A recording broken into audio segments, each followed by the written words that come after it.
क्या आपने उन मेढकों के बारे में सुना है जो रेगिस्तान में सूख गई झीलों की तलहटी के नीचे रहते हैं?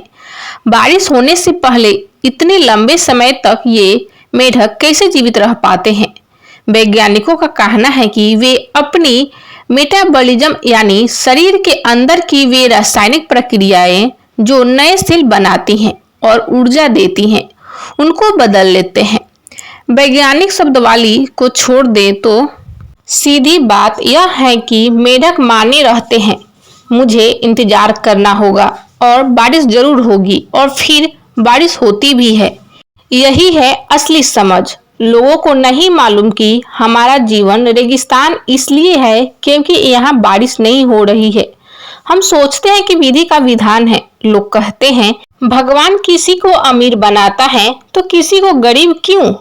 कोई आपको यह कहे कि मैं आपको 10 लाख रुपए देने को तैयार हूं, पर आपकी गर्दन काटनी पड़ेगी, तो क्या 10 लाख लेंगे और गर्दन कटवाएंगे? अगर गर्दन कटवानी पड़े तो आपको 10 लाख का क्या फायदा होगा? 10 लाख रुपए से ज्यादा कीमती चीज तुम्हारे पास है, वैसे ही जैसे उस धनवान के पास, उसके लिए भी 10 लाख का रुपए से ज्यादा कीमती उसकी गर्दन है। फिर भी आप सही सोचते हैं कि अमुक सुखी है क्योंकि वह धनवान है। हकीकत यह है कि सबके पास आनंद का भंडार समान रूप से भरा हुआ है, पर हम इस बात से अनजान हैं। तुम गांठ बांध लो कि तुम्हारी जिंदगी में भी बारिश को आना है। यह बारिश तुम्हारे जीवन रूपी बागीचे को हरा भरा कर देगी। यह तुम्हें सृष्टि रचयिता की खुशबू की कल्पना ही नहीं करवाएगी, बल्कि तुम उस सुगंध को स्पष्ट रूप से महसूस करोगे। यही है असली जानना, जीवित होने के अवसर को समझना।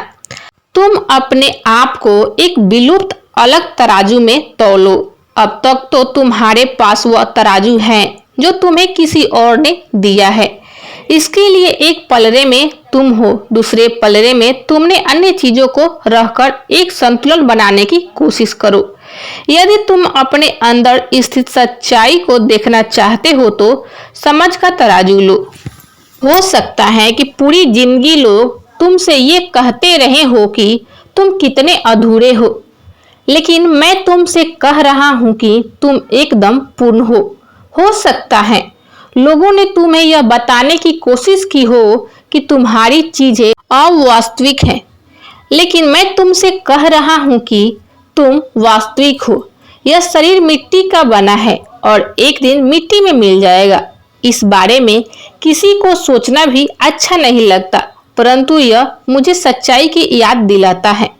सांस अंदर आ रही है और बाहर जा रही है। सांस की यह बारिश अपने इस देह पर बिना रुके लगातार हो रही है। मेरी सलाह है, जीवन के बागीचे में उन चीजों को बो दो और उन्हें हृदय के फूलों के रूप में खिलते व विकसित होते हुए भी देखो। एक दिन आएगा जब सांसों की यह बारिश बंद हो जाएगी। उस समय के आने के पहले ही अपनी समझ व स्पष्टता के बीजों को बो दो, और जब इस जीवन रूपी देह रूपी मिट्टी पर सांस रूपी बारिश गिरना बंद हो जाती है तो यह पुनः एक रेगिस्तान बन जाता है। दोस्तों, वीडियो कैसा लगा कमेंट्स में जरूर बताएं, और चैनल पर नए हैं तो चैनल को सब्सक्राइब करके वीडियो को लाइक शेयर करें। राधे राधे।